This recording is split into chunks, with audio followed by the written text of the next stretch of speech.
Hey, good morning to you. Mark Sudduth, HurricaneTrack.com here. Time for your hurricane outlook and discussion, or the morning forecast update, the MFU, however you want to call it. This great graphic here produced by one of our supporters, our patrons, Kari over in the UK. We really appreciate that. Look at that. Several days on the road. That's what that map shows. Green is Brent. Red is me. And then there's times where we were all together. That's our vehicle tracking that we have. So this is August 28th, 2020. You know, it was 15 years ago today that Mike Watkins and I were in Mississippi, where I am now. I'm in Gulfport now. We were here 15 years ago getting ready for Hurricane Katrina. And if you have not seen that documentary, check it out on my YouTube channel. Search for Tracking the Hurricanes 2005 Hurricane Katrina.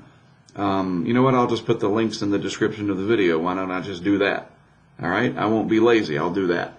But yeah, 15 years ago already. Wow. Well, anything out there like that now? Well, of course not. We just dealt with Laura, and that's been enough.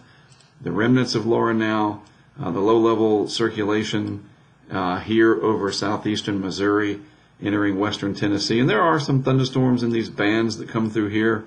And the overall instability of this region is such that there'll be some heavy rain, a few thunderstorms, and a low risk overall of tornadoes. We can see the flash flood threat here in green. Boy, the heat is going to build back over Texas and Louisiana here. Still have all kinds of flooding issues down along the Gulf Coast for obvious reasons. This is associated with Laura, and at least the heat is let up to some extent. It's not fiery hot out there like we've seen over the desert southwest. But focusing on the tropics purely right now, that's the remnants of Laura. And all this is going to move over in this direction and then finally out to sea with time. And if we look at the Storm Prediction Center, this gives us an idea of what to expect in terms of severe weather, and associated directly with Laura's remnants, slight risk out ahead of the low pressure area today. And again, it's all that deep flow coming up out of the Gulf, the rotation of the atmosphere. You get some shear in there already, and there is the slight risk there for severe weather. And then an enhanced risk unrelated to Laura. This is a upper level of disturbance that's going to come through, kind of hook up with Laura's remnants, and off they go out into the ocean. So Joe over there on the Chesapeake, and Chase, and other folks that are these are people that I know personally. Chris in Virginia, I think it is. My mind, I'm telling you, I can't have a list of everybody, especially with things growing, but these are people I know personally, and everybody else, please, keep your eye to the sky, all right? It's not that big of a risk for severe weather, but, you get a spin up of a tornado. Make sure you have radar scope, or certainly that your phone can receive these alerts if something's heading your way. You can be aware of that. These tropical cyclone remnants can bring problems, and just, stay on top of it, all right? Got to keep you aware till this gets offshore, and then the heat will build back, and we'll just have to worry about that. Elsewhere in the tropics, nothing moving through the Caribbean except some dry air. Tim over here in the Virgin Islands in St. Thomas was telling me today via text that the dust is prevalent again, the Saharan air layer, and you can really see that even in this satellite vantage point. The way the infrared temperatures are, dry air, and you can just see the outline of the SAL, the SAL, the Saharan air layer, all through here, kind of keeping a lid on things. But there is a lot of moisture and a lot of energy in here, and we can see that energy, what we call the vorticity, in this map. And there's the energy associated with Laura right there. And then there's the other vorticity spread out, and that's the key here. That's the key. It's spread out. It's not focused yet. You can see that nice ball there of a roundness of vorticity over northeastern Arkansas. That represents the low-level energy, the spin with Laura. And you don't see that too much out in the Atlantic right now. It's linear. It's what I call blobular, right? It looks like a big blob, and it's just spread out. It's not focusing, and unless it does so, we really don't have to worry about it. A couple of systems in the Pacific here, rain threat for the Baja, but that's about it. And the rain shouldn't even be too heavy there, thank goodness. in that regard. All right, so it's interesting. Laura has already created this cold wake as it's gone through. These are the anomalies that updated yesterday. This is always a day behind. So this is Marco and Laura here starting to chisel away at the upper ocean heat content and the overall anomalies. But make no mistake, the Gulf is still plenty warm to support powerful hurricanes. But that being said, I'm going to temper it with, yes, a decent amount of upper ocean heat content has been sort of hacked away. And that takes a while to come back. So if we don't have any hurricane activity or tropical storms or anything really to disturb the Gulf over the next 3 weeks or so, and we get into the middle of the month of September, and we get a hurricane in there, then the upper ocean heat content might rebound. I try to be careful. Yes, the waters have cooled. No, that doesn't mean you're off the hook. But I do think it will limit the ability to get high-end Category 4 and 5s. But you got to be careful with that, because even minimal upper ocean heat content coupled with perfect atmospheric conditions can give you a Category 5 hurricane or a 4. I mean, you don't even, here I am focusing on categories. I'm breaking my own rule. I just know how much people focus on that. It's all about the impacts. But just as a side note, in 2018, Michael came in where the upper ocean heat content was negligible, but the atmosphere and the instability was perfect in a very small area, geographically speaking, near the Florida Panhandle right here. So that last few hours before landfall, Michael was really able to tighten up. So this is just something to watch, and it's an interesting phenomenon when the tropical cyclones remove the heat out of the water. It's just kind of cool to see. This is the wake left over from Genevieve, and now whatever the other ones that are out there, Hernan, something like that, and Isel. And this will really knock down upper ocean heat content big time off the Baja. So that's good news for that area. Still, no big activity, no major activity out of the main development region, and nothing in the western Atlantic. The water temperatures have rebounded after Isaias. So here we are at the end of August, the prime part of the season coming up. So anything to worry about? And I hate that word worry, but I know we all worry about it because, you know, hurricanes are interesting. They can be exciting to track, but they do cause a lot of problems, duh. And so we do have to worry about them. But I want you to be educated at the same time so that you're not fearful. I guess that's what, the bottom line is. And so do we need to look at anything? Well, there's a few impulses. Here's the east coast of the U.S., just to kind of get you caught up on what's what and where's where. And then over here, west coast of Africa. And these are these little impulses that we're talking about through here. And again, it's all spread out. All the energy is spread out. So really, nothing bundling together. At the current, this is the 0Z Euro from last night. And that's the initial conditions. I guess I should have said that. And there is Laura. That's the energy associated with Laura at the 850 millibar level of the atmosphere, which is roughly 5,000 feet up. All right? So let's move this out 24 hours. And do we see anything coming together out in the Atlantic? And just focus right through here. I'll draw a box to make it easy for you. 48 hours out. No, not so much. 72, not so much. But a little bit of an impulse here heading towards the islands. And there is some yellow in there, representing some vorticity, potential energy, spin in the atmosphere.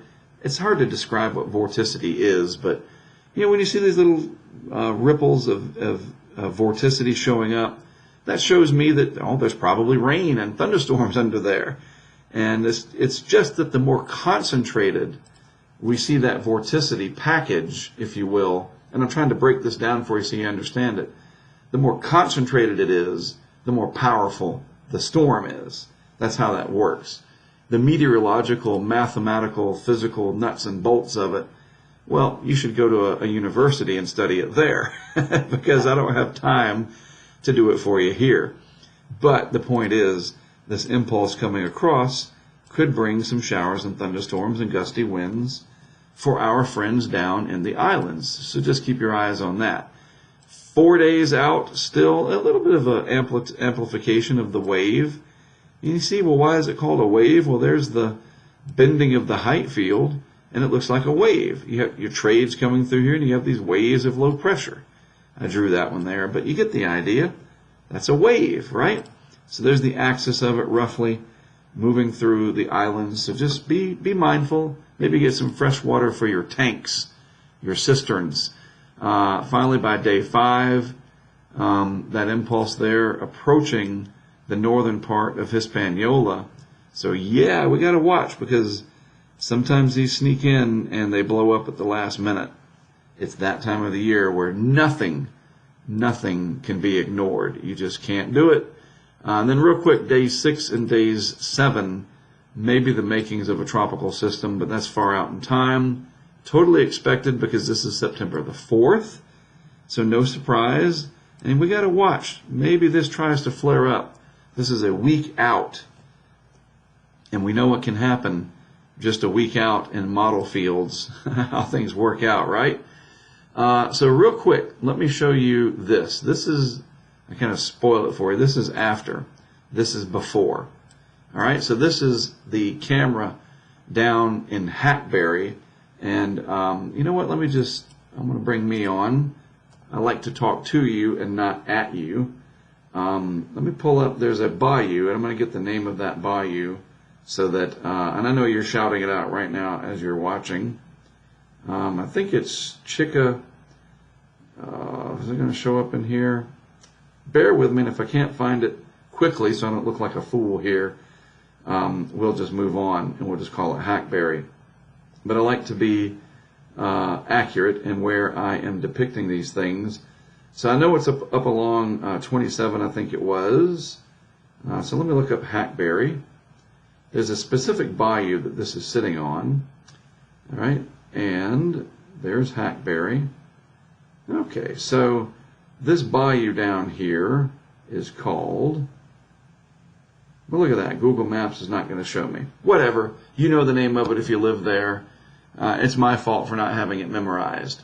But this is the camera. Sorry, I derailed my whole presentation here. Sometimes that happens.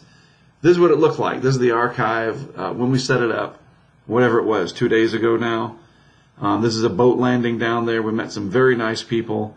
So this is what it was like when we set the camera up.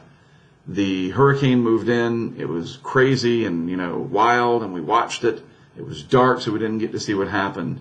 And then today, the camera turned on. Well, the camera is always on. It has an 80-hour runtime. But the Verizon network was up enough. The network got hammered. It's a terrestrial network. It's man-made. It's not impervious. And so it was up enough so that we got these little bits and pieces. You see this right here? These represent packets of data. Not literally it's video, but for our purposes, these are small segments of video right here. So there's two things. First of all, Verizon's network kicking butt and staying resilient enough to get this out. And I know people are wanting to communicate, and the network's having problems in some of the areas. A Category 4 hurricane came through. And every once in a while, it'll spring up, and there you go. And people are able to send preferably text messages. That's the best thing to do. But then we get these little data packets, and I'm able to look in. And the Nest camera, that amazing technology that even 5 seconds of video, even 120 frames, which is about 3 seconds, is enough so that we can see what happens. And you notice this house collapsed over here. I think it just got blown off its cinder blocks or knocked off. The water was still high. This is about 6:56 a.m. The cameras, all of our cameras, because I turn them on and initially set them up in North Carolina, they're all going to show Eastern time on this feed.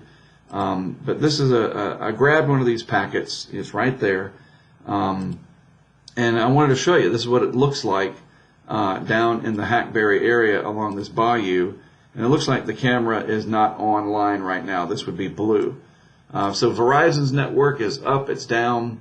You would expect that to be the case after a major hurricane. And in this instance, it was up enough that I was able to capture this, and I wanted to show you that. Pretty remarkable. Some significant damage there, but we don't see like a whole bunch of houses piled up in front. So, I guess you can say it could always be worse, right? So there you go. That's pretty neat. As I sign off here, HurricaneTrack.com, been around since '99. You guys are the ones funding this. I appreciate it through Patreon. No, it's not too late. We got a lot of hurricane season left, and it's not just hurricanes. Other weather, we're going to be growing into more winter coverage, severe coverage, taking the technology for hurricane coverage, which is kind of like the Super Bowl, and spreading it out into the regular season. I don't think I can come up with a better analogy than that. All right? A lot of people tune in for the Super Bowl, and the NFL wants people to tune in for the regular season as well. And that's what I'm trying to grow, that we can use this technology, use our cooperative of us working together, and that's exactly what this is, an amazing cooperative of people literally from all over the world, Germany, UK, Israel, Australia, and other countries. I'm trying to remember Bermuda. Wow. And I'm sure there's many more. The Netherlands with Hendrik. I'm telling you. So if you're interested in weather, that right there is how you join up. It's not a subscription. It is far beyond that. All right. So that is it for me for today. Housekeeping's knocking. I go talk to them. I'm Mark Sudduth. What an interruption. As always, thanks for watching. I'll be back with more for you tomorrow.